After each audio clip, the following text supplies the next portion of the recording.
team who just beat them without Zion Williamson. Now they have Zion to go with Drew Holiday, all-star Brandon Ingram, and they're facing a Grizzlies team that will not have the services of Jaren Jackson Jr. It will be a tough battle tonight for Memphis.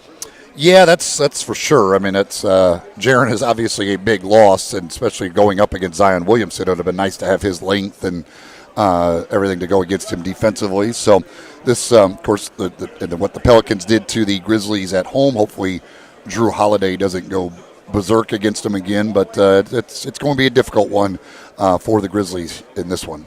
And the other thing is Crowder gets fined $25,000 for doing what? He gets fined $25,000 for getting shoved.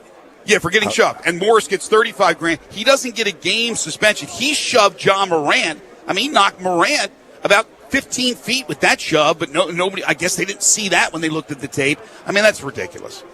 Yeah, I just don't. The Elfrid Payton one is mind-boggling to me. How that's a 1-game suspension, and then 2 guys who were never involved in the altercation at all have equal suspensions. Exactly. By the way, the Pelicans a 4.5-point favorite tonight, despite a 19-29 record, 10 games under 500. Yesterday, the NBA All-Star Game reserves were announced, not without controversy, especially in the loaded West. There were a lot of people, and I'm talking about high-profile people, who were adamant that Ja Morant should have been on the All-Star team, including Shaq and Charles Barkley, a lot of media members. So there was a lot of support for Ja. There was also a lot of support for Devin Booker, who I think got really screwed. I still believe they should up the rosters from 12 to 15. It's not going to end all the woes, because there's still going to be people complaining that a certain guy didn't make it even with a 15-person roster. But I think it gives more of these guys an opportunity to at least be there and enjoy being a part of an all-star team. The East is one thing. The West is just crazy, Eli. And to see the numbers that Booker had, instead, what do? They go to the old reliables. They go to Chris Paul, Russell Westbrook. I'm not saying these guys aren't all-stars, but they're the superstar names, and they're always going to get the benefit of the doubt, in my opinion, by the coaches. Yeah, I was really surprised how many different people came out saying that Josh should have been on the team. That's cool, but I was not expecting that kind of support. I mean, we know it's so tough in the guard position in the Western Conference, and you look at, the seasons those guys are having, and they're having great seasons once again. But yeah, and certainly it would be cool to have Ja there, and you could make a good argument for Ja to be there. I was not expecting that many people nationally to really say that it was a snub not to have him on there. Now, I'll rattle off some names. I'm not saying that these guys are all all-star worthy, but here's guys that aren't on the all-star team. C.J. McCollum, Devin Booker, Jamal Murray, Paul George, LaMarcus Aldridge, Karl Anthony Towns, Andrew Wiggins, DeMar DeRozan, Kristaps Porzingis. These are guys all in the West. And then you have, of course, Ja Morant, who I think will become a fixture, knock on wood, if he stays healthy, down the road once a couple of these guys retire. But as long as Paul and Westbrook and all these guys are in the league, I don't know how you break into that all-star team. There's a million great players in the West, whereas in the East you had a number of first-time guys. Now, I know Luka made it, Eli, but Luka was a starter. Yeah, well, and Luka's an MVP candidate, so he is certainly going to be an all-star. But in the East, a little bit easier. Your reserves: Jimmy Butler, Kyle Lowry. You had Ben Simmons, Jason Tatum, Chris Middleton coming off that incredible game the other night. Bam Adebayo, who I thought was going to be an all-star this year, he was, and Sabonis from Indiana. And there are some guys you can go, well, where's Bradley Beal? And Bradley Beal says it's basically an injustice that he's not on the all-star team. But they certainly look to some degree at what your team is doing. But in the West, while Phoenix is struggling, and they go, oh, all right, Booker plays for Phoenix, Brandon Ingram plays for New Orleans. And let me not forget that Zion Williamson will be a part of that West moving forward. So how you break onto that team is beyond me. Yeah, it's loaded. I mean, Karl Anthony Towns. Like, look at Karl Anthony Towns' numbers and think that's not an all-star. Right. I know the team's not very good, but my God, his numbers are amazing, and he can't make the all-star team with those numbers. also announced yesterday that the All-Star Game format will be changed. Now, I don't know if this is going to be changed just for this year to salute Kobe Bryant and to honor Kobe Bryant, and we'll go back to the normal format next time. I'm not so sure, but I know obviously there's going to be a Kobe tribute that they are still working on and will continue probably up to the game itself. But the format will be changed. So you're going to have 3 mini games. Each quarter will be a mini game. And the winner is going to receive, the winning team, I think, 100 G's for charity. And then in the fourth quarter, what they're going to do is the leading team, that score, they're going to add 24 to it to honor Kobe, and that's going to be the target score that they get to. So it's back to, I assume it's 0-0 again, and then they try to hit the target score, almost like the what's no, that? They're going from the total score through the 3 quarters. Like add 24. It's like the Elam ending, only 24 from the leading team. Right. That's what I was trying to. I couldn't remember Elam ending. So if after 3 quarters, and again, there's 3 mini games. It doesn't matter if you win 3 of them or 1 of them. If the score is 115 to 100, then you add 24. It's first team to 139. 139 exactly would be the winning team. I love the Elam ending, so I kind of I do too. I'm kind of intrigued by this this thing, in the mini games, doing it for charity. That's fine by me. I don't have any problem with these changes. I think you got to do stuff with All-Star games to be creative, to make them interesting, and so I'm all for this. Switching gears to the reason you're in Miami, and that's, of course, Super Bowl 54 coverage, and we have some predictions that we're going to get to here in just a second. We're so busy that we can't wait until the end of the show. Also, the Hall of Fame announcement tomorrow. We got our fingers crossed for Isaac Bruce. We've talked to a number of people on the show this week that are proponents. They're in his corner. They think he's deserving. Yesterday, the big buzz, though, was not in Miami particularly. It was on social media with this cryptic little picture of Tom Brady walking into the abyss, I think, from Foxborough. And I think a lot of people are jumping the gun on this thing. They're assuming that he's gone because of this picture. People were reporting that he was in Nashville, that Giselle was looking at schools there. It was reported that he was looking earlier in the week at buying land in Las Vegas. Look, I think this is all smoke and mirrors. I think when it's said and done, he's going to be back in New England. But were they talking about that in Miami yesterday, about this cryptic little message, or just Tom Brady screwing around with people? Well, the picture certainly has people confused because you can't tell what direction he's walking. You can't tell if he's walking into the stadium or out of the stadium. So it's like you don't even know. Mm-hmm. You don't know what anything. It's everybody's just trying to figure out, like, get deep into this and figure out the meaning. I was staring at the darn thing. I was like, how can I not figure out which way he's walking? But I keep looking at it, and I have no idea which way he's actually walking. And even if I know which way he's walking, I still don't know what it means. So, yeah, it's a genius little tweet to get people to just cause a little confusion. Speaking of that, but see, I mentioned this when I was on with Peter and CJ, and I tweeted this out earlier.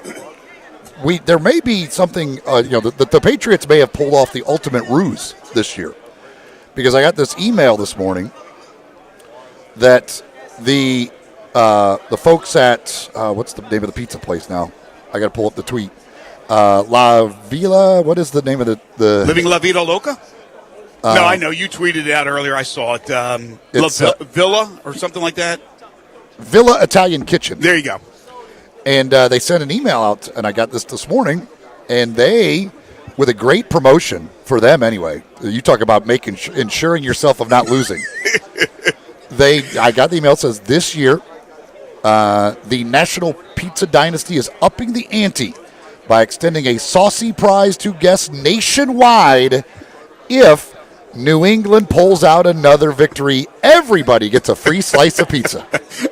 I guess we'll be paying for our own pizza this week. I mean Monday. And they're going even further. They're such a nice place. They're so good. They're so nice that if New England wins on Sunday, they are going to give Tom Brady a prize even sweeter than winning game MVP. He gets free pizza for life. I mean, Now, what a deal. What an absolute. So maybe there's going to be a big announcement today that somehow the Patriots are actually playing on Sunday. all right, so no, in all seriousness, is it a mistake? Did they have this last year and they reposted it, or is it brilliant? They threw it up there because they know it will be talked about, like you're talking about it, and it promotes their pizza place without having to give away anything. I think it's brilliant. No, it's dumb. It's dumb.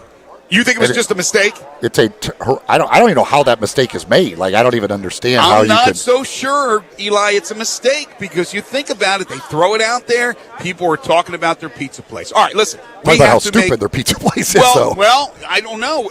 They say any promotion is good or any publicity is good publicity. We have to make predictions right now, and we're going to start off with our producer extraordinaire.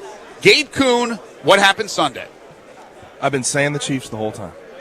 I've been talking the Chiefs up ever since the playoffs started. But I'm going to have to go with the 49ers. Think they're more complete. The Chiefs did stop the run against the Titans, but I feel like the 49ers have more to give in the pass game with Emmanuel Sanders, George Kittle. I think they can run block a little better up front, so I'm going 49ers. Give me a score. Oh, you didn't tell me we needed a score. You need a score. All right, let's go 27-21. Wow. Okay, fairly close to my score prediction, but I am going Chiefs. And I am going Chiefs in an incredibly close game. There will either be a missed extra point or it will be 3 touchdowns and 2 field goals by the 49ers to 4 touchdowns for the Chiefs. My final, Kansas City 28, San Francisco 27. Eli? Well, I'm a big Patrick Mahomes believer, and I just think the Chiefs and that offense is pretty much unstoppable, regardless of how good the defense is for San Francisco. I don't think they will be able to get to Patrick Mahomes as much as you need to. I have it Chiefs 34, 49ers 23. So 57 total points for you, 55 for me, and what was your score again, Gabe? 48, 27-21. 48 for you in the total points. James Gaddis Jewelers, first hour sponsor of Sports 56 Middays, 4900 Poplar Avenue. It's right between Mendenhall and St. Elmo. Been serving Memphians and Mid-Southerners for 23 years. The website, GaddisJewelers.com. The phone number is 901-767-9648. Guys, it's not the easiest thing to do to pick out that right ring. A lot of people will be getting engaged here in 2020. It's the biggest decision of your life. But James Linda and the rest of the pros at James Gaddis Jewelers, they will answer all your questions, and they will make sure you pick out the right ring. James is a master jeweler, certified appraiser. He's a diamondologist and graded by the Gemologist Institute of America. They are full-service jewelers with 2 bench jewelers ready to serve you. So if you have any issues, you need a new watch band, you need a ring to be reset, they can do that for you at any time with those bench jewelers ready to serve you. All their diamonds are independently graded and certified. They know there's a lot of competition out there, so they have a price point to suit everyone's budget. James is a local guy, Christian Brothers High School graduate, and a Memphian through and through. So for your wedding, engagement, anniversary rings, other fine jewelry, watches, vintage jewelry, one-of-a-kind jewelry, it's James Gaddis Jewelers, 4900 Poplar, between Mendenhall and St. Elmo. The website, GaddisJewelers.com. The phone number, 901-767-9648. We will begin our array of guests from Radio Row. Coming up next, it's former Temple Owl, Harrison Hand. He'll join us when we return. This is Middays on Real Sports Talk, Sports 56, 96.1 and 87.7. Listen online anywhere, anytime at sports56whbq.com. Hi, folks. Good news from the Sunrise Sheriff. The Sunrise Chevy Ranch is 12 years old, so fire up the old jalopy and get on down here, because there's a saving shindig going on at sunrisememphis.com. Acres of new Chevys, huge discounts, 0% financing, and savings up to $13,000. Bad credit, it's okay. At Sunrise, we've got a financing plan for everybody. Need body work? Bring it to Sunrise. The Sunrise Sheriff has put an end to high prices, and the word's out. Chevys cost less at Sunrise. 385 in Houston, Levy, and Collierville. Specializing in cars and trucks under $10,000. Find new roads. Finding great candidates to hire can be like, well, trying to find a needle in a haystack. Sure, you can post your job to some job board, but then all you can do is hope the right person comes along, which is why you should try ZipRecruiter for free at ZipRecruiter.com/free. ZipRecruiter doesn't depend on candidates finding you. It finds them for you. Its powerful technology identifies people with the right experience and actively invites them to apply to your job. You get qualified we're in a commercial break candidates now. We'll be back fast. here in just a minute. So while Hey, other Gabe. companies might deliver a lot of hay, ZipRecruiter finds you Harrison what is you're here with looking me, for. ready to go when we The come back. needle So I'll in the just bring it back. See Cool. why Sounds 4 good. out of 5 employers who post a job on You enjoying this? ZipRecruiter get a quality candidate within Great the first experience. day. Yeah. ZipRecruiter. A little different. Huh? The What smartest way to did you hire. know what to And expect now when you got can here? try ZipRecruiter for free. That's right. I didn't know free what to at expect. They just said ZipRecruiter.com/free. it's gonna be a little warehouse with a lot of tables, so I'm like ZipRecruiter.com/free. trying to imagine. ZipRecruiter.com It's kind of what I /free. imagined, but not The nearly. lights what- are on. The games have started. And you played 2 years And at Baylor, now right? you can And then 2 place years your at Temple? bet at the Oh, 1 year at casino Temple. 1 year at that's Temple. closest You had to Memphis. sit out the year, I guess. Southland You had to sit- Casino. Oh, no, Regular I'm a season junior. and Oh, you- postseason, okay. tournaments Okay. and playoffs. Okay. Yeah, so you're leaving early. And finals. Okay. The biggest games are at the best spot to place your bets. Southland. Plus, big screens, great bites, and cold brews. Come make your sports bets now at Southland Casino. Must be 21 plus. Play responsibly. For help quitting, call 800-522-4700. Got something you want to get off your chest? You better have a backup plan. Want to join the conversation? Someone needs to tell him he has to grow up. Join us on the First Bank phone lines at 360-8255 or the First Bank text line at 67129. Now, back to Sports 56 Middays presented by FedEx. This hour of Sports 56 Middays is also brought to you by James Gaddis Jewelers at 4900 Poplar. Here once again are Greg Gaston and Eli Savoie. My time. And welcome back here on Radio Row down in Miami with Super Bowl 54 coming up on Sunday. Of course, after the Super Bowl wraps up, then all the attention will start looking forward to the draft. And the guy sitting in front of me now is one of the guys who will be involved with that. He is Harrison Hand, former Baylor Bear and Temple Owl, a member of the only team to beat the Memphis Tigers during the regular season this year. Also took out your Maryland Terrapins, Greg, by the way. I know. And he was the Don't defensive. remind me. He was the defensive player of the week in the conference the week they played Maryland. That's how much damage he did to your Terrapins. But You're killing me, Harrison. You're killing me. Harrison, how you doing, man? I'm doing great. How are you? Doing very well. You're looking sharp. You're ready to go for this, I aren't you? appreciate it. Yes, sir. All right. There's really only one question that Memphis wants answered. And then we go back to the game against the Tigers. In your opinion, was it a catch or not? I say it was no catch. No catch. No, sir. Where were you on that play? I was on the field, but just watching it, I was kind of at like a different angle where I couldn't see it. I just saw it at the replay, but as like on the field when I was watching it, it was hard to defer because it happened so fast, and like I glanced, and like by the time I saw it, he was already like bounced on the ground. So during the replay, I saw the little ball skip the ground. So seen the grass move. I'm sure everybody on your sideline said, "Yeah, we clearly saw that ball hit the ground." Did you think there was enough, because they called it a catch, Harrison, did you think there was enough visual evidence to overturn it? I say it was, but if they didn't, it was really hard to decipher. But Right. In that moment for you guys as a defense, how weird is that? Because you're like, okay, if they don't overturn this, we got to be ready to go because the game's still on the line and we're back on the field. So how are you kind of trying to stay prepared, but also watching as they try and figure this out? Right. It's like you stay prepared. You got to stay in the go mode. Got to stay on the attack, ready to go back out on the field. But also, it's like you just praying like, nah, I didn't catch it. He didn't catch it. He didn't catch it. But also, you're getting ready to go back on the field. So it's different. Yeah. You had an interception in that game. You had a forced fumble in that game as well. So that was a good game for you. You guys early in that game got a bunch of turnovers from Memphis. What were the keys for you guys defensively against Memphis? The keys we do is really just attack. You know, just everybody do your job. Like corners, we were there to cover. You know, certain coverages we were there to help in the run game, but there's really just every man do your job. I know you're from Cherry Hill. I'm from Atlantic City, so I'm a New Jersey guy too. But you decided to go to Baylor first and then ended up transferring to Temple. Why Baylor? What was that decision like coming out of high school to go to college? It was definitely a great opportunity that Coach Matt Rule and Fred Brown gave me the offer to go there. So, and I definitely trusted them guys a lot. So I took the opportunity to go out there and play. And it was a great experience and different opportunity to be out there, different atmosphere, a lot of different people. Yeah. What made you then decide the transfer to Temple? It was a lot of family issues. Okay. And then with Coach Fran Brown leaving to go back to Temple, it was like there's a guy's opportunity, and God willing that it was best for me to go back home. So now after your junior year, you decide to leave and enter the NFL draft. How was that decision made, and why was this the time? It was kind of made early on, but I just knew it was the best decision for me and my family.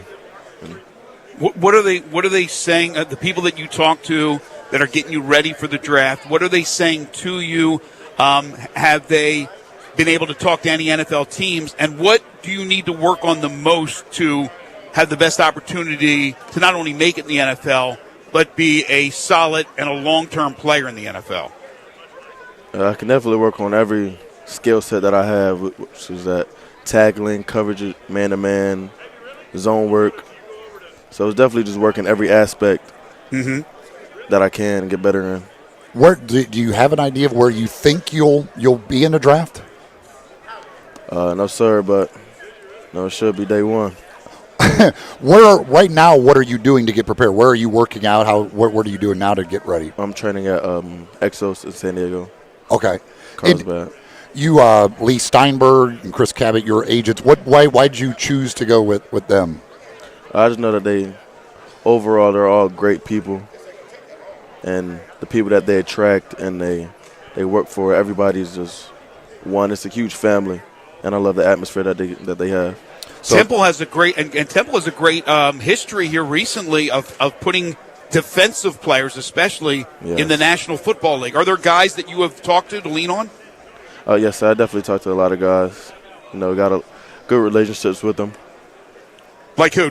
You talked to Leonard?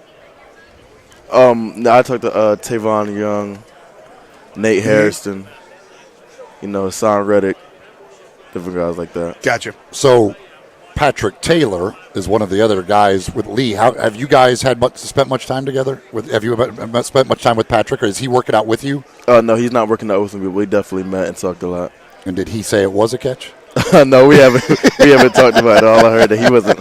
All he says he wasn't playing that game.